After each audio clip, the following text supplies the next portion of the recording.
Welcome friends, मेरे channel पर आपको स्वागत है। आज समान विज्ञान में जिस टॉपिक को देखने वाले डिस्कस करने वाले हैं वो है बल एवं गति, फोर्स एंड मोशन। ये बहुत ही इंपॉर्टेंट टॉपिक है और आज हम जो है इस क्लास में थ्योरी पोर्शन को कवर करने वाले हैं। अगर आपका थ्योरी पोर्शन अच्छे से कंप्लीट है तो कोई भी क्वेश्चन आ जाए यहाँ पर उनको जो है आसानी से सॉल्व कर पाएंगे। इसलिए इस क्लास को शुरू से अंत जरूर देखिएगा ताकि आपका थ्योरी पोर्शन अच्छे से कंप्लीट हो सके। तो चलिए क्लास को स्टार्ट करते हैं और आप मेरे साथ जो है अंत तक बने रहिएगा। चलिए समझते हैं बल क्या होते हैं, फोर्स क्या होता है। बल वह बाह्य कारक होता है जो किसी वस्तु की अवस्था, दिशा तथा आकार आदि में परिवर्तन कर दे या परिवर्तन करने का प्रयास करे, उन्हें जो है बल कहते हैं। बल एक क्या है? ये एक जो सदिश राशि है। बल क्या है? एक सदिश राशि है तथा इनका एसआई मात्रक जो होते हैं वो क्या होता है? न्यूटन होता है। और अगर सीजीएस मात्रक बोला जाए वो क्या होंगे? डायन होता है। बल का विमेय सूत्र क्या होता है? एम एल टी पर पावर -2 होते हैं। और ये कहाँ से आया आपका विमेय सूत्र? तो फॉर्मूला क्या होते हैं एफ का, फोर्स का? एफ बराबर एम ए होता है, जहाँ पर एम क्या हो गया? मास, तो कैपिटल एम, और ए हो गया एक्सेलरेशन। एक्सेलरेशन क्या होते हैं? वेग में परिवर्तन की दर को एक्सेलरेशन बोलते हैं हम लोग। तो v बाई टी होते हैं। तो यहाँ पर जो है एल हो जाएगा और नीचे जो है टी स्क्वायर हो जाएंगे। और अगर ये ऊपर जाएगा तो यहाँ पर क्या हो जाएगा? एम एल टी पर पावर माइनस जो है 2 हो जाएगा। तो यह जो है आपका फोर्स का जो है विमेय सूत्र होता है एम एल टी पर पावर -2। एक न्यूटन में जो है 10 पावर जो है 5 जो है डायन होते हैं। इनको याद रखिएगा, बहुत इंपॉर्टेंट है। एक न्यूटन में जो है कितने डायन होते हैं? तो 10 पावर जो है 5 जो है डायन होता है एक न्यूटन में। चलिए अब समझते हैं यहाँ पर जो है मूलभूत बलों के प्रकार, टाइप्स ऑफ फंडामेंटल फोर्सेस। यहाँ पे इनको समझते हैं। गुरुत्वाकर्षण बल क्या होते हैं? ग्रेविटेशनल फोर्स क्या होते हैं? दो पिंडों के बीच लगने वाले आकर्षण बल को गुरुत्वाकर्षण बल कहते हैं। दो पिंडों के बीच लगने वाले आकर्षण बल को गुरुत्वाकर्षण बल कहते हैं। यह सबसे कमज़ोर बल होता है। यह सबसे कमज़ोर बल होता है। यह लंबी दूरियों के बीच लगता है। गुरुत्वाकर्षण बल पिंडों के द्रव्यमानों के गुणनफल के समानुपाती होता है। जो गुरुत्वाकर्षण बल है यह पिंडों के द्रव्यमानों के गुणनफल के समानुपाती होता है। जैसा कि यहाँ पे है, यह m1 क्या है? एक पिंड है, एक जो है दूसरा पिंड है m2। इनके गुणनफल के जो है समानुपाती होता है। और इनके बीच की दूरी जो है वो क्या है? r है। इनके बीच की दूरी के वर्ग के व्युत्क्रमानुपाती होता है। इनके बीच की दूरी के वर्ग के जो है व्युत्क्रमानुपाती होता है, जो कि यहाँ पर दिया गया है।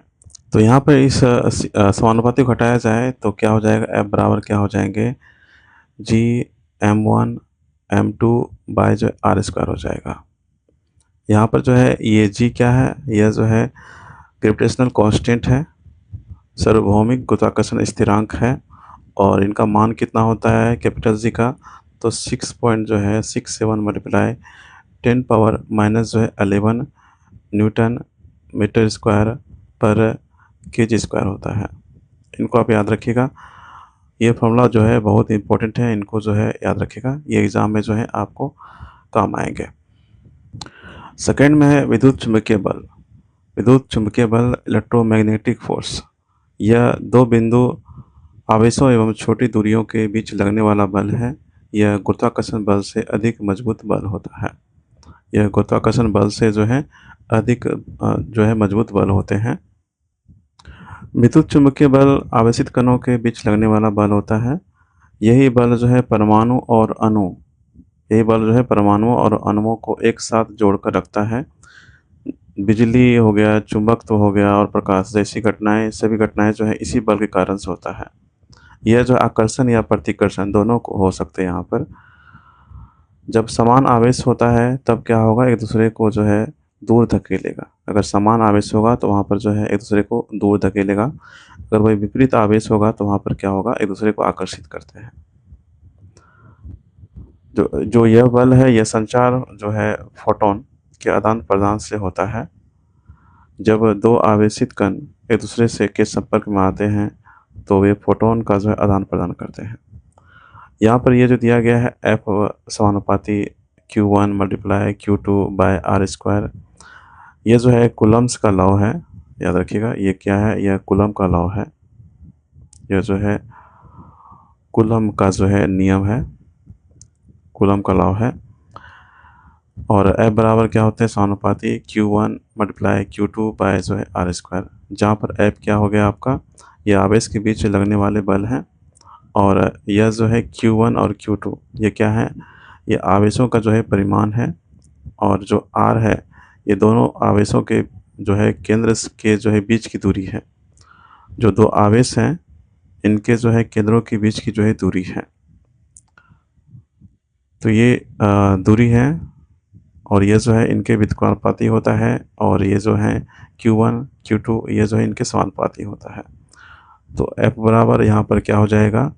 K Q1 multiply Q2 bye जो है आर स्क्वायर, जहाँ पर K क्या है? ये जो है कूलम्ब स्थिरांक है। ये जो है कूलम्ब्स जो है कांस्टेंट है, जो यहाँ पर K है। तो F बराबर क्या हो जाएगा? K Q1 multiply Q2 bye जो है आर स्क्वायर। नेक्स्ट है ध्रुवल नाभिकीय बल, वीक न्यूक्लियर जो है फोर्स।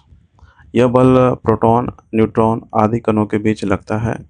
दुर्बल नाभिकीय बल गुरुत्वाकर्षण बल से 10⁻25 गुना जो है ज़्यादा शक्तिशाली होता है। जो दुर्बल बल होते हैं, दुर्बल नाभिकीय बल होते हैं, यह जो है गुरुत्वाकर्षण बल से 10⁻25 जो है गुना ज़्यादा शक्तिशाली होता है। प्रबल नाभिकीय बल क्या होते हैं? स्ट्रॉन्ग न्यूक्लियर फोर्स क्या होते हैं? उनको चलिए समझते हैं। यह नाभिक एवं भारी मूलभूत कणों के बीच लगता है। यह गुरुत्वाकर्षण बल से 10⁻38 गुना ज़्यादा शक्तिशाली होते हैं। यह गुरुत्वाकर्षण बल से 10⁻38 गुना जो है ज़्यादा शक्तिशाली होता है। यह बल कणों के आवेश पर निर्भर नहीं करता है। यह बल जो होते हैं यह कणों के आवेश पर जो है निर्भर नहीं करता है। बल का आवेग, संतुलन बल, असंतुलित बल, कर्षण बल, अपकेंद्र बल तथा अभिकेंद्र बल आदि प्रबल नाभिकीय बल के अंतर्गत आते हैं। यहाँ पर जितने भी हैं सभी जो हैं प्रबल नाभिकीय बल के अंतर्गत में आते हैं। बल का आवेग हो गया आपका, संतुलित बल हो गया, असंतुलित बल, घर्षण बल, अपकेंद्र बल तथा अभिकेंद्र बल। चलिए देखते हैं बलों के प्रकार, टाइप ऑफ फोर्सेस। बल को मुख्य रूप से दो वर्गों में विभाजित किया जाता है। बल को मुख्य रूप से दो वर्गों में विभाजित किया जाता है। एक होते हैं संतुलित बल होते हैं, बैलेंस्ड फोर्स होते हैं। एक होता है असंतुलित बल, अनबैलेंस्ड फोर्स।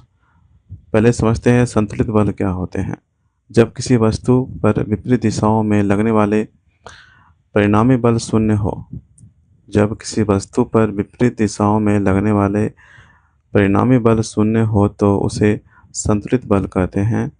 उदाहरण के लिए यहाँ पर देखें, रस्साकसी का खेल।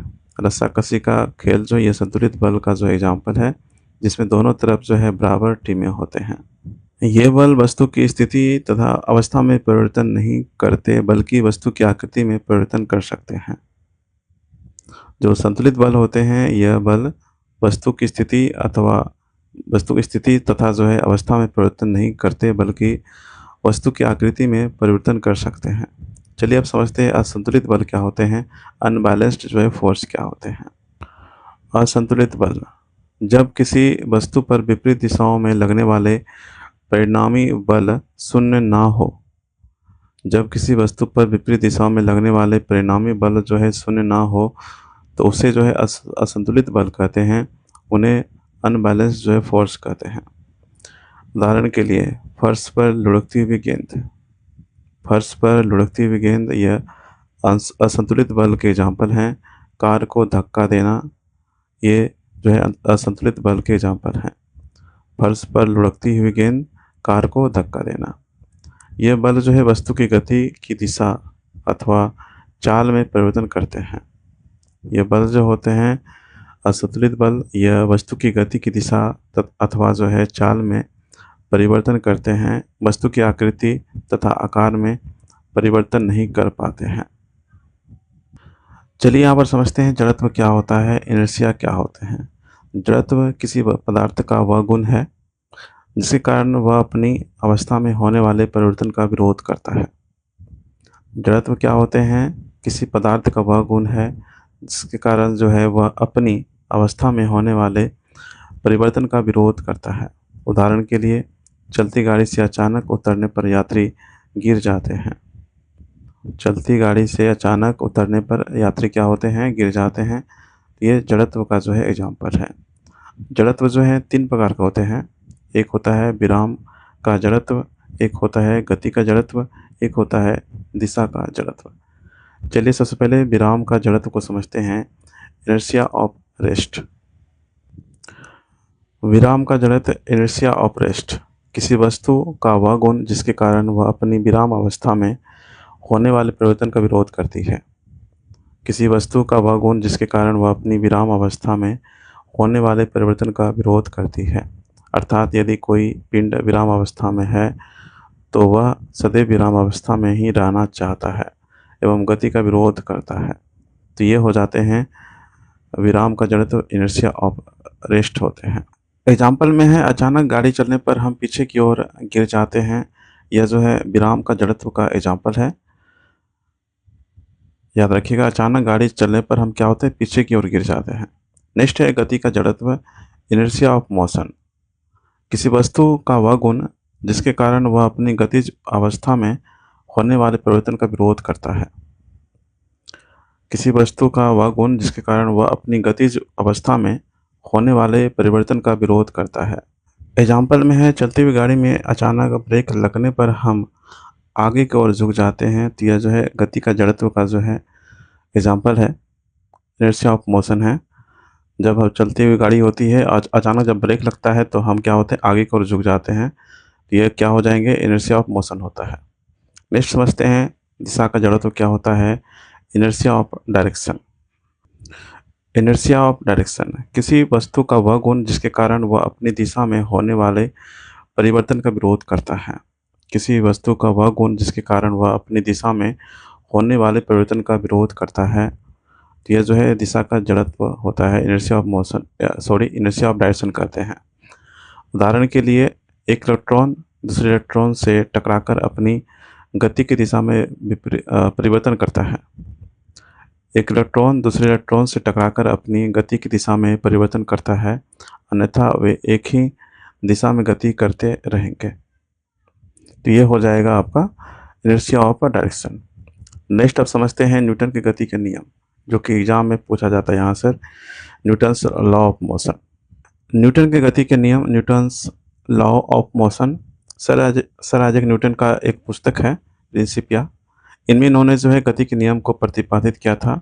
और कब किया था? तो वह है 1687 ईस्वी में। कब?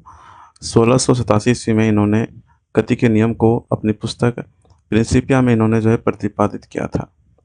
यहाँ पर समझते हैं न्यूटन की गति का प्रथम नियम, इनको जड़त्व का नियम भी कहते हैं, गैलीलियो का नियम भी कहा जाता है। इनको समझते हैं ये क्या होते हैं।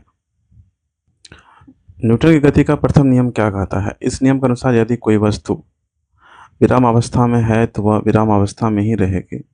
यदि कोई वस्तु गति अवस्था में है तो वह गति की अवस्था में ही रहेगी जब तक उस पर कोई जो है बाह्य बल ना लगाया जाए। तो यह जो है गति का जो है न्यूटन गति का जो है प्रथम नियम है। इस नियम अनुसार क्या होता है? यदि कोई वस्तु विराम अवस्था में है तो वह विराम अवस्था में ही रहेगी।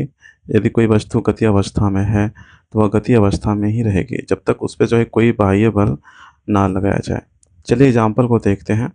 इनके एग्जाम्पल हैं रुकी हुई बस के अचानक शुरू होने पर उसमें बैठे यात्री पीछे की ओर झुक जाते हैं। तो यह जो न्यूटन गति का जो है प्रथम नियम के अनुसार होता है। रुकी हुई बस अचानक शुरू होने पर उसमें बैठे यात्री पीछे की ओर झुक जाते हैं।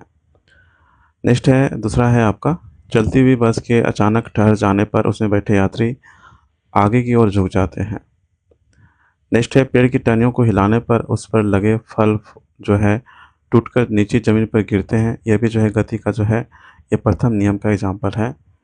एक कंबल को हाथ से पकड़कर डंडे द्वारा पीटने से उसमें उपस्थित धूल के कण बाहर निकल जाते हैं। ये भी जो है गति के प्रथम नियम का एग्जाम्पल है। तो इन एग्जाम्पल को भी याद रखिएगा, यहाँ से भी जो है क्वेश्चन बनता है, पूछा जाता है। न्यूटन की गति के प्रथम नियम से बल की परिभाषा मिलती है। न्यूटन की गति का द्वितीय नियम क्या कहता है, चलिए उनको समझते हैं। इस नियमानुसार किसी वस्तु पर आरोपित बल इस नियमानुसार किसी वस्तु पर आरोपित बल उस वस्तु के संवेग में परिवर्तन की दर के अनुक्रमानुपाती होता है।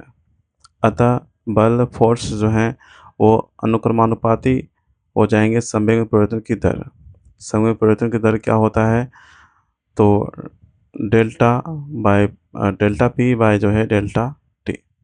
उनके बाद जो है एफ बराबर यहाँ पर क्या हो जाएगा, डेल्टा पी बाय जो है डेल्टा यहाँ पर टी होंगे। और पी बराबर क्या होता है, एम बी होते हैं। संवेग बराबर क्या होता है, एम बी होता है। पी बराबर एम बी होते हैं, मास इंटू जो है वेलोसिटी होते हैं। तो डेल्टा वी बाय जो यहाँ पर डेल्टा टी हो जाएगा। और जो डेल्टा वी बटे डेल्टा टी होते हैं ये एक्सेलरेशन का होता है। त्वरण जो होते हैं एक्सेलरेशन बराबर क्या होते हैं, वेग में परिवर्तन की दर को क्या कहते हैं, त्वरण कहते हैं। तो डेल्टा जो है वी बटे डेल्टा यहाँ पर टी हो जाएगा। और यह जो ए के बराबर होगा तो एफ बराबर क्या हो जाएगा, एम ए हो जाएगा। यहाँ पर delta we by delta T बराबर क्या हो जाएंगे, ए हो जाएंगे। तो एम मल्टीप्लाई यहाँ पर ए हो जाएगा, एफ बराबर क्या हो जाएगा, एम ए हो जाएगा। तो इस जो है सूत्र को याद रखिएगा, इंपॉर्टेंट है, एफ बराबर एम ए। इनके एग्जाम्पल हैं, एक क्रिकेट खिलाड़ी तेज़ी से आती हुई गेंद को पकड़ते समय अपने हाथों को पीछे की ओर खींचता है। एक क्रिकेट खिलाड़ी जो है तेज़ से आती हुई गेंद को पकड़ते समय अपने हाथों को पीछे की ओर खींचता है। यह जो है न्यूटन गति का जो है दूसरा नियम है। नेक्स्ट एग्जाम्पल है, वाहन में यात्रियों को झटकों से बचाने हेतु शॉक एब्जॉर्बर का प्रयोग होता है। न्यूटन गति के जो है द्वितीय नियम से बल का सूत्र प्राप्त होता है। चलिए समझते हैं न्यूटन गति के जो है तृतीय नियम क्या है। इस नियमानुसार प्रत्येक क्रिया के बराबर परंतु विपरीत दिशा में एक प्रतिक्रिया होता है। अर्थात यदि कोई एक वस्तु किसी दूसरी वस्तु पर कोई बल लगाती है तो दूसरी वस्तु भी पहली वस्तु पर उतना ही जो है बल लगाती है। कहने का मतलब है कि इनमें जो है क्रिया के प्रति जो है विपरीत प्रतिक्रिया होता है। और यह न्यूटन गति का जो है तृतीय नियम है। एग्जाम्पल को देखते हैं, इनको समझते हैं। बंदूक से गोली चलाने पर यह पीछे की ओर जो है झटका इनमें जो है लगता है। तो यह जो है न्यूटन गति का जो है तृतीय नियम है। नाविक के नाव में से आगे की दिशा में कूदने पर नाव का पीछे की ओर हटना, ये भी जो है न्यूटन गति का जो है तृतीय नियम है। नेक्स्ट है, कुएं से पानी खींचते समय रस्सी टूटने पर व्यक्ति का पीछे की ओर गिरना, यह भी न्यूटन गति का जो है तृतीय नियम है। कुएं से पानी खींचते समय अगर रस्सी टूट जाए तो व्यक्ति क्या होगा, पीछे की ओर गिरता है। यह न्यूटन गति का जो है तृतीय नियम है। तो इनको आप याद रखिएगा, बंदूक से गोली चलने पर पीछे की ओर झटका लगना, नाविक के नाव में से आगे की दिशा में कूदने पर नाव पीछे की ओर हटना, कुएं से पानी खींचते समय रस्सी टूटने पर व्यक्ति का पीछे की ओर गिरना, ये सभी जो है क्या है, न्यूटन गति के जो है तृतीय नियम है। नेक्स्ट है घर्षण फ्रिक्शन। जब कोई वस्तु किसी दूसरी वस्तु की सतह पर फिसलती या फिसलने का प्रयास करती है तो उसके संपर्क सतह में उसकी गति का विरोध करने वाला एक बल उत्पन्न होता है, जिसे घर्षण बल कहते हैं। जब कोई वस्तु किसी दूसरी वस्तु की सतह पर फिसलती है या जो है फिसलने का प्रयास करती है तो उसके संपर्क सतह में उसकी गति का विरोध करने वाला एक बल उत्पन्न होता है, जिसको हम घर्षण बल कहते हैं। घर्षण निम्नलिखित 3 प्रकार का होता है। एक होते हैं स्थैतिक घर्षण बल होता है, एक होता है गतिज घर्षण बल होते हैं, एक होता है द्रव घर्षण होता है। तो घर्षण जो है 3 प्रकार के होते हैं, स्थैतिक हो गया, गतिज हो गया, एक हो गया द्रव। तो सबसे पहले हम लोग जो है स्थैतिक घर्षण बल को समझते हैं क्या होते हैं। जब कोई एक वस्तु किसी दूसरी वस्तु के तल पर चलने का प्रयास करती है, जब कोई एक वस्तु किसी दूसरी वस्तु के तल पर चलने का प्रयास करती है तो गति की अवस्था में आने से पहले दोनों वस्तुओं के तलों के बीच लगने वाले घर्षण बल को स्थैतिक घर्षण बल कहते हैं। अतः स्थैतिक घर्षण बल बराबर क्या होता है, एफ एस बराबर क्या होते हैं, म्यू एस आर। एस क्या हो गया, स्टैटिक हो गया। ये एस जो है स्टैटिक को डिनोट करता है, जो कि यहाँ पर है स्टैटिक जो है घर्षण बल है। और एफ बराबर क्या हो जाएगा, म्यू आर होते हैं। जहाँ पर ये म्यू जो है ये क्या है, एक जो है घर्षण गुणांक है, स्थैतिक घर्षण गुणांक है, और आर क्या है, यह प्रतिक्रिया बल है, और यहाँ पे एफ जो है यह क्या है, घर्षण बल है। जो स्थैतिक घर्षण बल होते हैं इनका मान जो है सबसे अधिक होता है तथा यह बल वस्तुओं की रुकी स्थिति में लगता है। नेक्स्ट है सीमांत घर्षण बल। सीमांत घर्षण बल जो है यह स्थैतिक घर्षण में ही आते हैं। जो स्थैतिक घर्षण है इसके अधिकतम मान को सीमांत घर्षण कहते हैं। यह वह बल है जिसके बाद वस्तु ठीक फिसलने की स्थिति में आ जाती है। तो ये जो है सीमांत घर्षण बल होते हैं। जब कोई स्थिर वस्तु गति में आने का प्रयास करती है और उस समय लगने वाला जो है घर्षण बल सीमांत घर्षण बल कहलाता है। सीमांत घर्षण बल लिमिटिंग फ्रिक्शनल फोर्स कहते हैं इनको। तो एफ एल बराबर क्या हो जाएगा, म्यू एल आर हो जाएंगे। और अगर बोला जाए कि जो घर्षण बल होते हैं, घर्षण बल इनका जो है फॉर्मूला क्या होते हैं, तो एफ बराबर जो है क्या होता है, म्यू एन होते हैं। जहाँ पर एफ क्या हो जाएगा, घर्षण बल, म्यू क्या हो जाएंगे, घर्षण गुणांक हो जाएंगे, और जो एन है यह क्या हो जाएगा, अभिलंब बल हो जाएगा, नॉर्मल जो है फोर्स हो जाएंगे। जो एन है यह वह बल होता है जो कि सतह के लंबवत लगता है और दोनों सतहों को एक साथ जो है दबाए रखता है। तो ये जो है नॉर्मल होता है घर्षण बल का जो है फॉर्मूला, याद रखिएगा। तो ये हो गया सीमांत जो है घर्षण बल, जहाँ पर म्यू एल क्या हो जाएगा, सीमांत घर्षण गुणांक हो जाएंगे, और आर क्या हो जाएगा, ये वाले, ये अभिलंब जो है प्रतिक्रिया हो जाएगा। उनके बाद है गतिक घर्षण बल, जिनको हम लोग काइनेटिक फ्रिक्शनल फोर्स बोलते हैं। ये सेकंड में हो जाएंगे आपका। गतिक घर्षण बल क्या होता है, जब कोई वस्तु गति में होती है तब वस्तु एवं सतह के बीच कार्य करने वाला घर्षण बल गतिक घर्षण बल कहलाते हैं। जब कोई वस्तु गति में होती है तब वस्तु एवं सतह के बीच कार्य करने वाला घर्षण बल गतिक घर्षण बल उनको जो है कहते हैं। जो गतिक घर्षण बल है इनमें इनका जो है दो प्रकार के होते हैं। यह एक होता है स्लाइडिंग फ्रिक्शन होता है, एक होता है रोलिंग होता है। एक सर्पी घर्षण होते हैं, एक क्या होता है, एक होता है लोटनी घर्षण होता है। तो याद रखिएगा, एक होते हैं क्या, स्लाइडिंग होता है फ्रिक्शन, एक होते हैं रोलिंग। ये दोनों ही जो है गति घर्षण के प्रकार हैं, गति घर्षण के जो है प्रकार हैं, स्लाइडिंग और जो है रोलिंग जो है घर्षण बल। गतिक घर्षण बल एफ एफ के बराबर क्या होगा, म्यू के आर होते हैं। जहाँ पर म्यू के क्या है, यह गतिक घर्षण गुणांक है, और आर क्या है, अभिलंब प्रतिक्रिया है। गतिक घर्षण बल के जो है दो प्रकार के होते हैं। एक होता है लोटनिक, जिनको हम लोग रोलिंग बोलते हैं, लोटनिक घर्षण बल। एक होते हैं क्या, एक होता है स्लाइडिंग जो है घर्षण बल होता है। चलिए दोनों को समझते हैं। लोटनी घर्षण बल, रोलिंग फ्रिक्शनल फोर्स, जब कोई वस्तु किसी सतह पर लुढ़कती है तो वस्तु तथा उस सतह के बीच लगने वाला बल लोटनी घर्षण बल कहलाता है। इसका मान सबसे जो है कम होता है। उदाहरण के लिए कार का चलना, पहिए की गति, ये सभी क्या हैं, लोटनी घर्षण बल का जो एग्जाम्पल है। नेक्स्ट समझते हैं सर्पी घर्षण बल क्या होते हैं। सर्पी घर्षण बल, स्लाइडिंग घर्षण बल क्या है उनको देखें। जब कोई वस्तु किसी सतह पर सरकती है तो वस्तु तथा उस सतह के बीच लगने वाला घर्षण बल सर्पी घर्षण बल कहलाता है। इसका मान हमेशा जो है लोटनी घर्षण बल से अधिक होता है। इनका मान जो है लोटनी घर्षण बल से जो है ज़्यादा होता है, अधिक होता है। उदाहरण के लिए मानव का चलना, पशु का चलना, नाव का पानी पर चलना, सांप का चलना।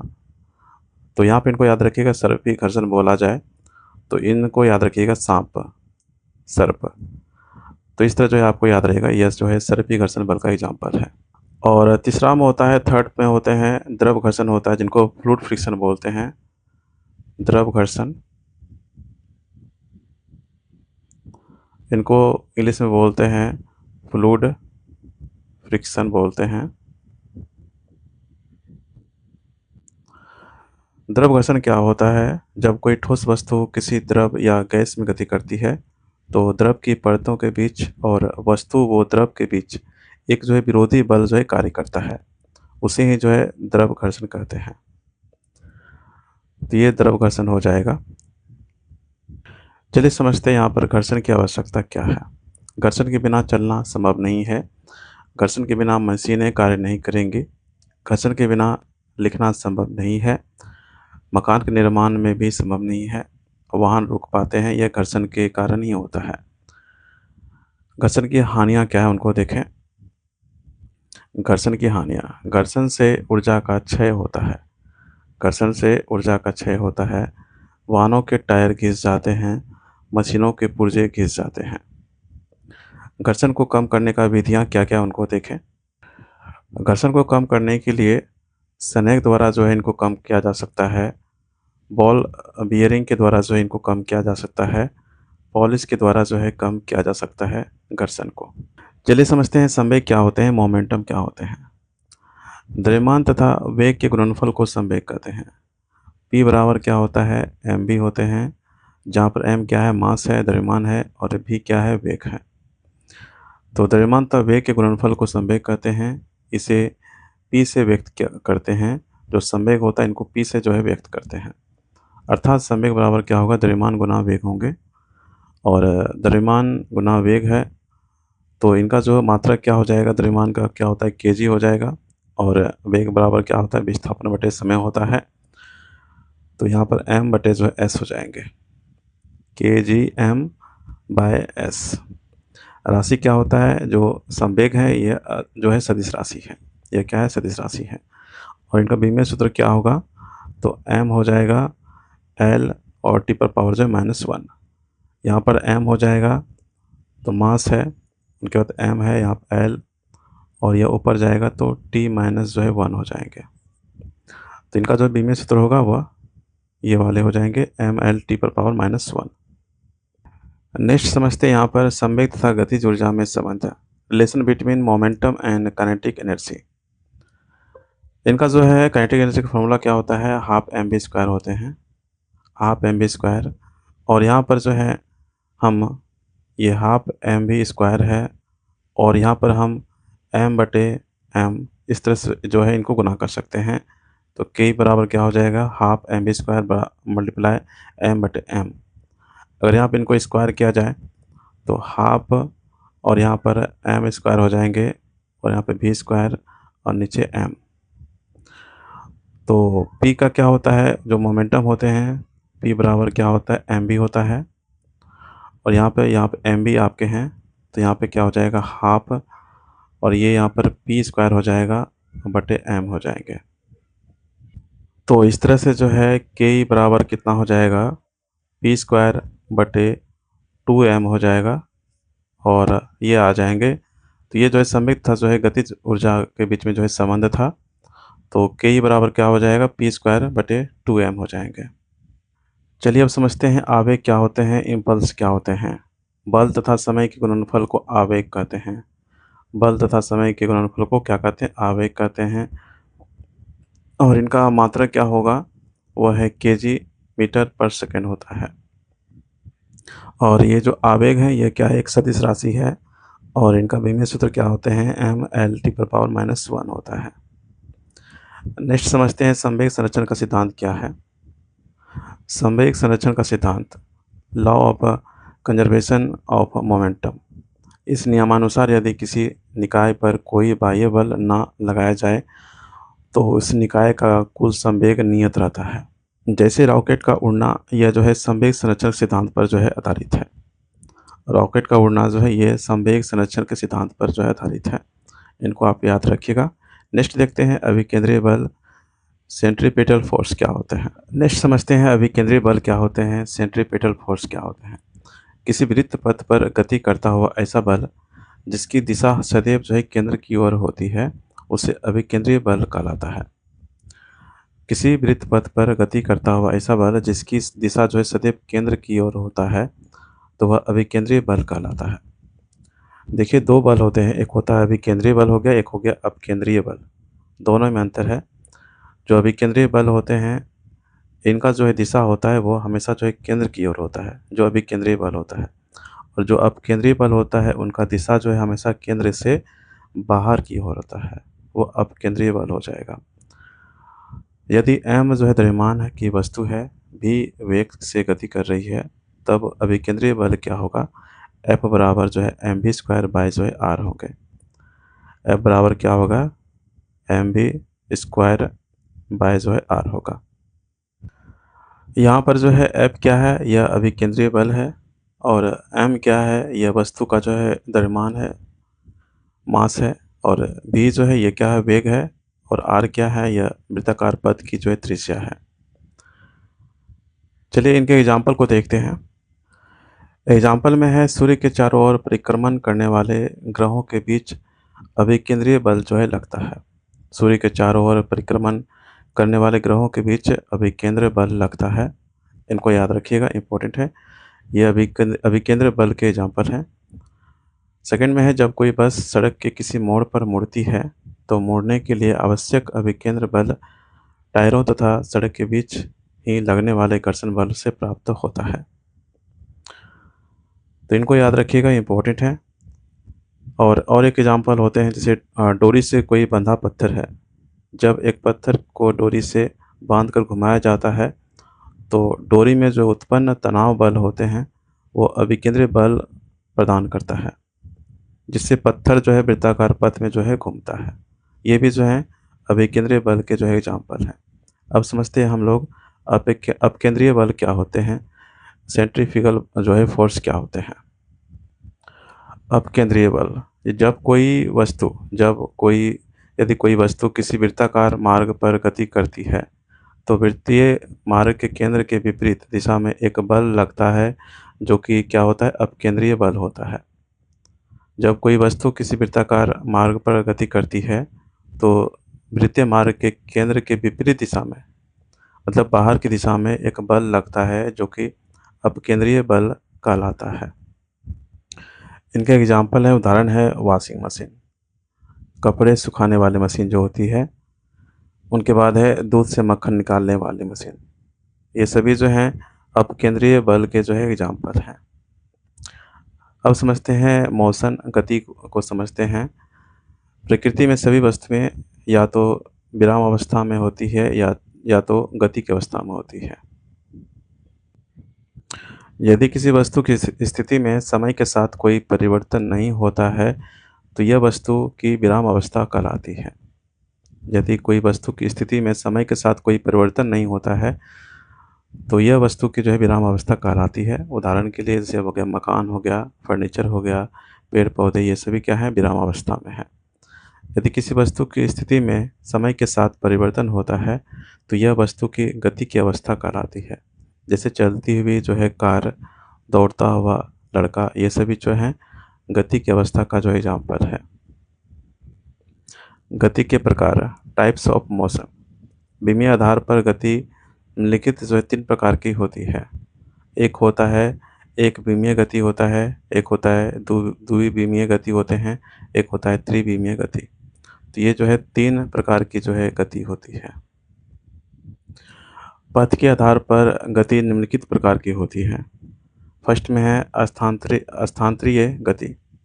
स्थानांतरीय गति क्या होते हैं, यह मुख्य रूप से निम्नलिखित प्रकार का होती है, जैसे कि सरल रेखीय या ऋजु रेखीय गति, वृत्तीय गति, वक्रीय गति, अनियमित गति। तो ये सभी जो है स्थानांतरित गति के जो हैं प्रकार हैं। नेक्स्ट है दोलन गति। दोलन गति क्या होते हैं, जब कोई वस्तु एक निश्चित बिंदु के आगे पीछे या ऊपर नीचे चलती है उसे जो है दोलन गति कहा जाता है। जैसे कि जो घड़ी के लोलक होते हैं पेंडुलम, उनकी गति का जो है, जो गति करता है आपका, वो जो है दोलन गति होता है। उनको जो है ये दोलन गति के एग्जाम्पल है, जो पेंडुलम वाली जो है घड़ी होती है वो। थर्ड में है घूर्णन गति। घूर्णन गति क्या होता है, इस प्रकार की गति में जो है वस्तु अपने अक्ष पर ही जो है घूमती है। जो घूर्णन गति होता है, इस प्रकार की जो है गति में वस्तु अपने अक्ष पर ही जो है घूमती है, ये घूर्णन गति हो जाएगा। फोर्थ में है प्रक्षेप्य गति। प्रक्षेप्य गति क्या होते हैं, ये जिनको प्रोजेक्टाइल मोशन बोलते हैं। जब किसी वस्तु को एक कोण पर फेंका जाता है, जब किसी वस्तु को एक कोण पर अगर फेंका जाए और वह जो है गुरुत्वाकर्षण के प्रभाव में एक वक्र पथ पर चलती है तो इस गति को जो है क्या बोलते हैं, प्रक्षेप्य गति कहते हैं। जैसे कि भाला फेंकना या तोप से जब निकलता है जब गोली, उनकी गति जो होते हैं, ये सभी जो है प्रक्षेप्य गति के एग्जाम्पल हैं, प्रोजेक्टाइल मोशन के एग्जाम्पल हैं। चलिए नेक्स्ट समझते हैं। पुनरावृत्ति के आधार पर गति निम्नलिखित प्रकार की होती है। एक तो होता है सरल आवर्त गति होते हैं, एक होता है आवर्त गति। दो होते हैं, एक होता है सरल आवर्त गति होता है जिनको हम लोग सिंपल हार्मोनिक मोशन कहते हैं। इनको जो इंग्लिश में क्या बोलते हैं, सिंपल हार्मोनिक मोशन कहते हैं। और एक होता है आवर्त गति जिनको हम लोग जो है पीरियोडिक मोशन कहते हैं। इनको जो है पीरियोडिक मोशन कहते हैं। तो ये होता है सरल आवर्त गति, एक होते हैं आवर्त गति होते हैं। दोनों को चलिए समझते हैं। जो आवर्त गति होते हैं जिनको पीरियोडिक मोशन बोलते हैं, यह वह गति होता है जो कि एक निश्चित समय अंतराल के बाद जो है खुद ही दोहराती रहती है। इनको जो है आवर्ती गति कहते हैं। एक जो है एक वह गति होता है जो कि एक निश्चित समय अंतराल पर, एक निश्चित समय अंतराल के बाद जो है खुद को जो है दोहराती रहती है। इनको जो है हम आवर्त गति कहते हैं। जैसे घड़ी की सुइयों की गति जो होती है, इनका जो है बहुत ही अच्छा एग्जाम्पल है। अब समझते हैं कि सरल आवर्त गति क्या होता है। यह एक विशेष प्रकार की जो है दोलन गति है जिसमें कोई वस्तु एक सरल रेखा में आगे पीछे गति करती रहती है। जैसे कि घड़ी के जो पेंडुलम की गति होती है, तो ये जो है सरल आवर्त गति के एग्जाम्पल है, घड़ी के पेंडुलम की गति। अब यहाँ पर समझते हैं दूरी एवं विस्थापन क्या होते हैं। Distance and displacement. दूरी डिस्टेंस किसी गतिमान वस्तु द्वारा तय की गई पथ मार्ग की लंबाई को दूरी कहते हैं। यह एक अदिश राशि है तथा इसका मात्रक जो है क्या होता है, मीटर होता है। दूरी का मान जो है सदैव क्या होता है, धनात्मक होता है। दूरी का मान सदैव धनात्मक होता है, अतः दूरी कभी भी जो है ऋणात्मक या शून्य नहीं होती है। इनको आप ध्यान रखिएगा, दूरी कभी भी जो है ऋणात्मक या जो है शून्य नहीं होती है, यह हमेशा जो है क्या होता है, धनात्मक होता है। नेक्स्ट है विस्थापन डिस्प्लेसमेंट। किसी वस्तु की प्रारंभिक स्थिति तथा अंतिम स्थिति के बीच की न्यूनतम दूरी को विस्थापन कहते हैं। यह एक क्या है, सदिश राशि है। विस्थापन क्या है, एक सदिश राशि है और इनका मात्रक क्या होते हैं, मीटर होता है। विस्थापन का मान धनात्मक, ऋणात्मक तथा शून्य भी हो सकता है। जो विस्थापन है इनका मान जो है धनात्मक भी हो सकता है, ऋणात्मक भी हो सकता है और शून्य भी हो सकता है।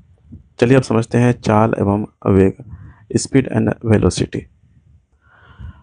चाल स्पीड किसी गतिमान वस्तु द्वारा एकांक समय में तय की गई दूरी को चाल कहते हैं।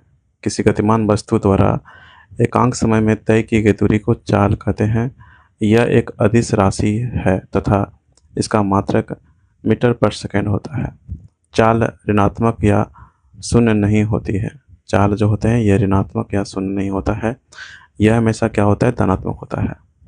चाल बराबर क्या होता है, दूरी बटे समय होते हैं और इनका जो है विमेय सूत्र क्या होगा, L(t⁻⁻1) होता है।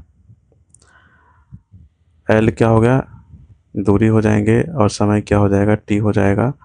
ये ऊपर जाएगा तो L(t⁻⁻1) हो जाएगा। नेक्स्ट है वेग वेलोसिटी। एक निश्चित समय में कोई गतिमान वस्तु जितना अधिक विस्थापित होता है उसे वेग कहते हैं। यह एक क्या सदिश राशि है तथा इसका मात्रक क्या होता है, मीटर पर सेकेंड होता है। वेग ऋणात्मक या शून्य भी हो सकता है। वेग बराबर क्या होते हैं, विस्थापन बटे समय होता है और इनका विमेय सूत्र क्या होगा, L(t⁻⁻1). अब देखते हैं चाल के प्रकार क्या क्या हैं। Types of speed. औसत चाल, एवरेज स्पीड क्या होते हैं, इनको देखें। किसी गतिमान वस्तु द्वारा तय की गई कुल दूरी, किसी गतिमान वस्तु द्वारा तय की गई कुल दूरी तथा दूरी तय करने में कुल लिए गए समय के अनुपात को औसत चाल कहते हैं। औसत चाल बराबर क्या होगा, कुल दूरी बटे कुल समय। औसत चाल बराबर क्या हो जाएगा, S1 + S2 + S3 + तो ये कुल दूरी हो जाएगा और नीचे जो है बटे में हो जाएगा आपका कुल समय, t1 plus t2 plus t3, इस तरह जो है आपके जितने भी कुल समय होंगे उनको यहाँ नीचे लिखा जाएगा और जो कुल दूरी होगा वो जो है ऊपर होगा। तो इस तरह से जो है औसत चाल निकाला जाता है। सेकंड में है तत्कालिक चाल या तात्क्षणिक चाल। इंस्टेंटेनियस स्पीड क्या होता है, इनको समझते हैं। समय के किसी क्षण पर वस्तु की चाल को जो है तात्क्षणिक का चाल कहते हैं। नेक्स्ट है एक समान चाल या स्थिर चाल, यूनिफॉर्म स्पीड या कांस्टेंट स्पीड। जब कोई वस्तु समय के समान अंतराल में समान दूरी तय करती है तो यह एक समान चाल कहलाती है। नेक्स्ट समझते हैं असमान चाल क्या होते हैं या अस्थिर चाल। असमान चाल या अस्थिर चाल नॉन यूनिफॉर्म स्पीड और वेरिएबल स्पीड। जब कोई वस्तु समय के समान अंतराल में असमान दूरी तय करती है तो यह असमान चाल कहलाती है। नेक्स्ट है त्वरण, एक्सीलरेशन क्या होते हैं, इनको समझते हैं। वेग में परिवर्तन की दर को त्वरण कहते हैं। वेग में परिवर्तन की दर को त्वरण कहते हैं। इसे ए से व्यक्त करते हैं, मतलब एक्सीलरेशन ए से व्यक्त करते हैं। यह एक क्या है, सदिश राशि है। जो त्वरण है यह एक जो है सदिश राशि है तथा इसका मात्रा क्या होते हैं, मीटर पर सेकंड स्क्वायर होता है। त्वरण एक्सीलरेशन बराबर क्या होता है, वेग में परिवर्तन की दर मतलब डेल्टा v बटे डेल्टा टी। तो ए बराबर क्या हो जाएंगे, वेग में परिवर्तन होगा तो यहाँ पर जो है v माइनस यू बटे यहाँ पर जो है टी हो जाएंगे। v माइनस यू बटे यहाँ पर जो है टी हो जाएगा, ए बराबर हो जाएगा ये। तो इनको आप याद रखिएगा, ए बराबर क्या होगा, v माइनस यू बाय जो है टी होते हैं। जहाँ पर ये u जो है ये प्रारंभिक वेग है और ये भी क्या है, ये जो है अंतिम वेग है। ये क्या है, यह अंतिम वेग है, यह जो है प्रारंभिक जो है वेग है। और t हो जाएगा क्या, टाइम, और a हो जाएगा आपका एक्सीलरेशन। त्वरण का मान जो है धनात्मक, ऋणात्मक तथा शून्य भी हो सकता है। जो त्वरण है इनका मान जो है धनात्मक हो सकता है, ऋणात्मक भी हो सकता है और शून्य भी हो सकता है। त्वरण के प्रकार, टाइप्स ऑफ एक्सीलरेशन। त्वरण जो है ये 4 प्रकार के होते हैं। वो है औसत त्वरण, एक है तात्क्षणिक त्वरण, एक है एक समान त्वरण, एक है असमान त्वरण। तो ये जो है 4 प्रकार के जो है त्वरण होते हैं। चलिए अब समझते हैं गति के ग्राफ को, देखते हैं किस प्रकार जो है इनको बनाया जाता है। फर्स्ट में है विस्थापन समय ग्राफ। विस्थापन समय ग्राफ, तो इस तरफ में जो है विस्थापन है और यहाँ पर जो है आपका समय है। तो ये जो है ग्राफ है, ये विस्थापन को डिनोट कर रहा है और इस तरफ में जो है समय को, एक्स एक्सिस जो है ये समय और वाई एक्सिस जो है ये विस्थापन को जो है दर्शा रहा है। जब कोई वस्तु एक सरल रेखा में एक समान वेग से गति करती है, जब कोई वस्तु एक सरल रेखा में एक समान वेग से गति करती है तो वस्तु का विस्थापन समय ग्राफ जो है सरल रेखा होता है। तब क्या होता है, वस्तु तथा जो है वस्तु का जो विस्थापन है, वस्तु का विस्थापन समय ग्राफ जो है वह क्या होता है, सरल रेखा होता है। अब नेक्स्ट देखते हैं वेग और समय का ग्राफ को। वेग समय ग्राफ, यहाँ पर जो दिए गए हैं यह एक समान गति के लिए है। यहाँ पर जो है दिए गए हैं वह एक समान गति के लिए है।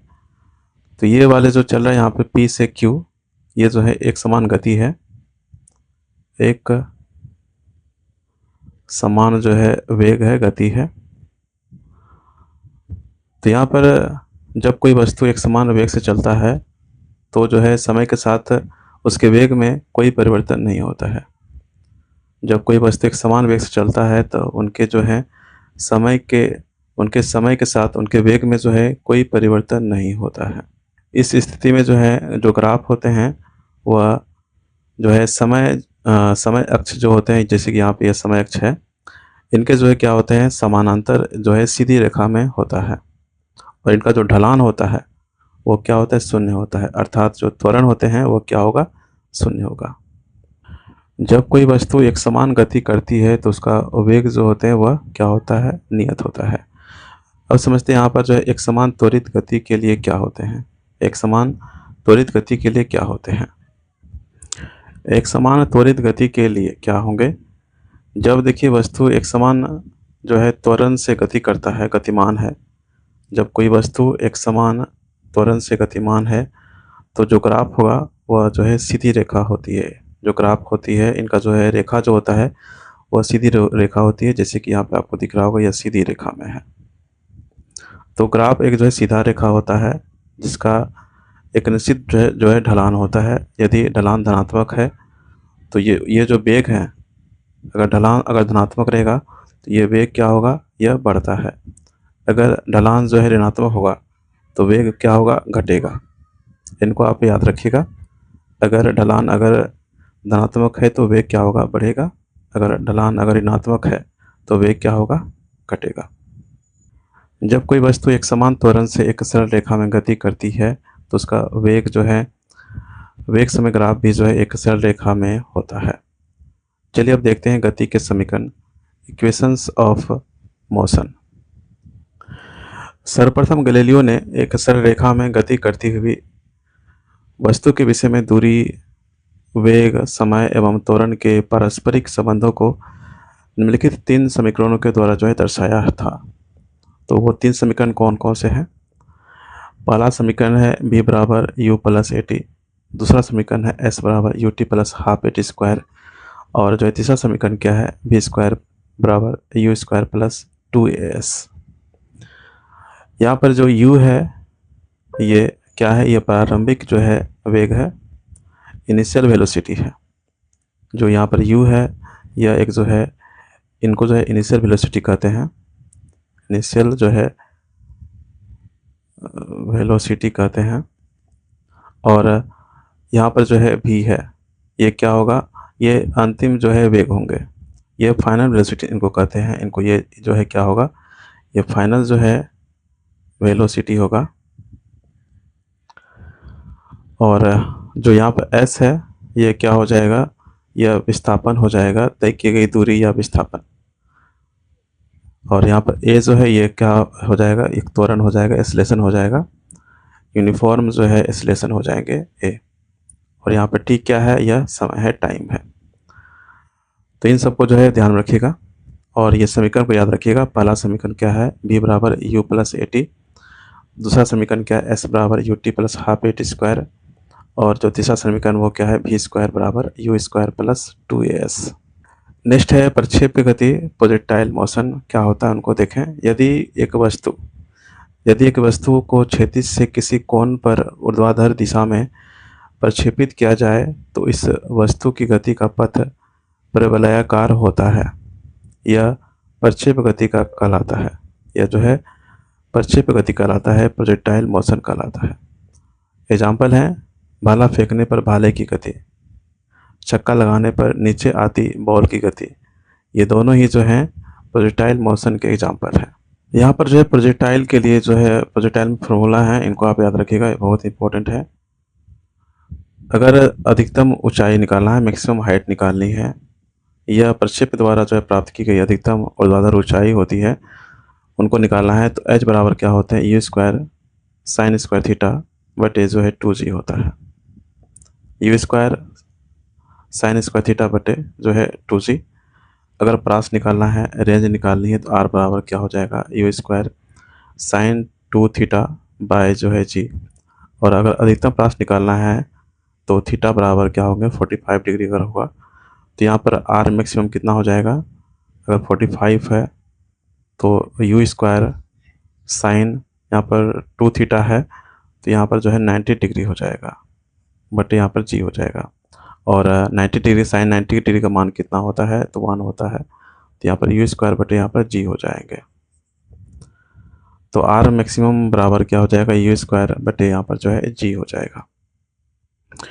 उनके बाद एक फार्मूला है और उड्डयन काल, टाइम ऑफ फ्लाइट, उड़ान का समय निकालना है, उनके लिए जो है फार्मूला क्या होते हैं, यह वह कुल समय है जब तक प्रक्षेप्य हवा में रहता है। तो t बराबर क्या हो जाएगा, 2u साइन थीटा बटे जी होते हैं।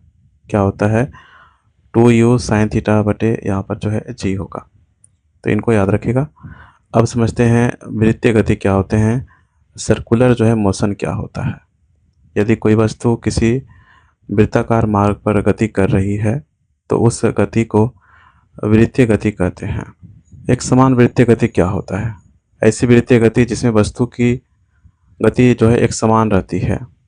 नेक्स्ट है असमान वृत्तीय गति, ऐसी वृत्तीय गति जिसमें वस्तु की गति में परिवर्तन होता रहता है। अगला नेक्स्ट है सरल आवर्त गति, सिंपल हार्मोनिक मोशन क्या होता है उनको समझते हैं।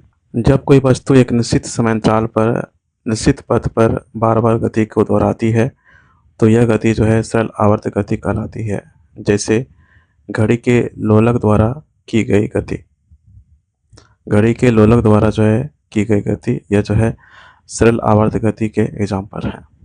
सरल आवर्त गति से संबंधित कुछ पद निम्न प्रकार हैं। आवर्तकाल, टाइम पीरियड क्या है उनको समझते हैं। कोई कण एक कंपन पूरा करने में जितना समय लेता है उसे उस कण का आवर्तकाल कहते हैं, जिसे टी से व्यक्त करते हैं तथा इसका मात्रक क्या होता है, सेकेंड होता है। नेक्स्ट है आवर्ती फ्रीक्वेंसी, किसी कण द्वारा प्रति एकांक सेकंड में किए गए दोलनों की संख्या को आवर्ती कहते हैं। इसे एन या एफ से व्यक्त करते हैं, इसे एन या जो है एफ से व्यक्त करते हैं। आवृत्ति बराबर क्या होंगे, 1 बटे आवर्तकाल होगा। आवृत्ति बराबर क्या होते हैं, 1 बटे जो है आवर्तकाल होते हैं, 1 बटे जो है टी होता है आवर्तकाल। आवर्ती का मात्रक क्या होता है, हर्ट्ज होता है या प्रति सेकंड होता है। थर्ड में है कला, फेज। जब कोई कण कंपन करता है तो समय के अलग अलग क्षण पर उसकी गति की दिशा एवं स्थिति जो है भिन्न भिन्न होती है। इसे फाई से व्यक्त करते हैं, व्यक्त करते हैं। चलिए यहाँ पर जो है ग्राफ है इनको देख के समझते हैं। जो ये ग्राफ है एक जो है कंपन करने वाले कण की कला और जो है स्थिति के बीच के संबंध को जो है दर्शाता है। यहाँ पर वाई एक्सिस है और यहाँ पर जो है एक्स एक्सिस है। जो वाई एक्सिस है यह जो है कंपन करने वाले कण के विस्थापन को दर्शाता है। जो यहाँ पर वाई एक्सिस है यह कंपन करने वाले कण के विस्थापन को दर्शाता है और जो एक्स एक्सिस है यह कला कोण फेज एंगल को दर्शाता है, जिसे रेडियन में मापा जाता है। ग्राफ में जो है एक पूर्ण जो है कंपन चक्र को जो है दिखाया गया है। यहाँ पर देखिए फाई बराबर क्या है, यहाँ पर 0 है। फाई बराबर क्या है, 0 है।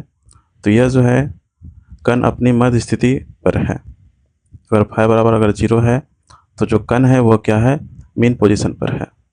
अगर यहाँ पर फाई बराबर पाई बटे यहाँ पर 2 है तो यह जो है अधिकतम सकारात्मक विस्थापन पर है।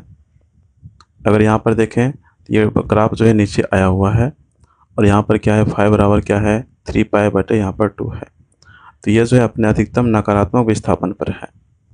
उनके बाद फिर यहाँ पर देखें तो फाई बराबर यहाँ पर जो है 2 पाई है। अब जो है कण जो है पूरा कंपन करने के बाद जो है पुनः जो है अपनी जो है मध्य स्थिति में वापस जो आ जाता है। लास्ट में यहाँ पर देखें ये मध्य स्थिति है और ये जो है अंतिम स्थिति जो है ये मध्य स्थिति है। तो ये कंपन करने के बाद जो है अंत में जो है अपनी वापस स्थिति में आ जाता है, मध्य स्थिति में आ जाती है। तो ये जो है पूरा जो है ग्राफ था कंपन करने वाले कण की जो है कला और स्थिति के बीच का जो है संबंध को दर्शा रही है। अगला देखते हैं नेक्स्ट आयाम क्या होता है, एम्पलीट्यूड क्या होते हैं। फोर्थ में है आयाम, एम्पलीट्यूड। सरल आवर्त गति करते हुए कण द्वारा एक और का अधिकतम विस्थापन आयाम कहलाता है। सरल आवर्त गति करते हुए कण द्वारा एक और अधिकतम विस्थापन आयाम कहलाता है। इसे ए से जो है व्यक्त करते हैं।